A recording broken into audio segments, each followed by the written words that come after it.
When Paul McCartney first watched the finished cut of Man on the Run, director Morgan Neville handed Paul a blank sheet of paper and simply said, "There were no notes."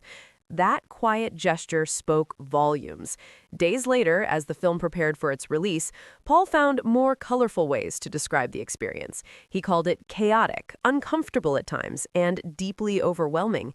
Yet, when the credits rolled, he felt at peace. He walked away thinking he had survived it all just fine. On a rainy night in Soho, the UK premiere drew an audience filled with music legends, actors, and longtime friends. Paul Weller, Noel Gallagher, and Sharon Osbourne took their seats. Actor Paul Mescal, preparing to portray Paul McCartney during the height of Beatlemania in an upcoming series, watched closely from the Ham Yard Hotel. But this documentary does not dwell on Beatles' glory days. Instead, Academy Award-winning director Neville turns the lens toward Paul's uncertain path after the world's biggest band collapsed. The film asks a daring question. What happens after you leave the most famous band in history? In Paul's case, you build another one from scratch. The story follows him as he retreats with his young family to a rugged farm in Scotland following the breakup. There, surrounded by open fields and isolation, he tries to figure out who he is beyond the Beatles. Domestic chaos fills the farmhouse, but the urge to create music never fades.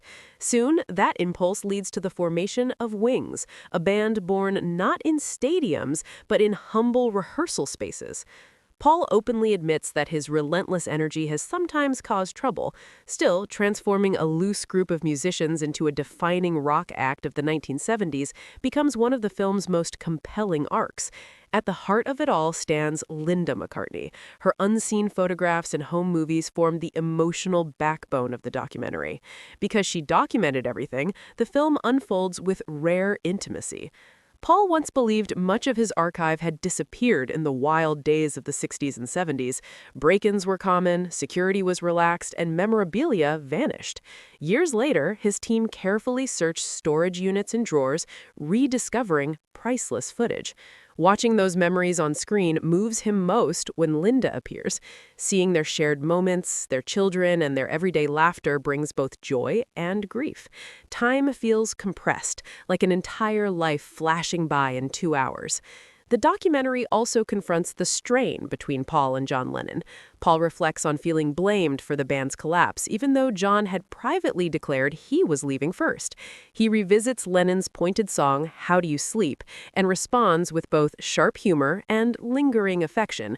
Despite public tension, Paul treasures the reconciliation they shared before John's death in 1980. Their families remember their final meeting as warm and joyful, not bitter. Wings did not succeed overnight. Critics dismissed them, Lennon mocked the music. Early tours meant piling children and dogs into a van and playing small university halls. Yet persistence paid off. The band eventually delivered chart-topping hits and unforgettable live shows, including Mull of Kintyre, Jet, Silly Love Songs, and Live and Let Die.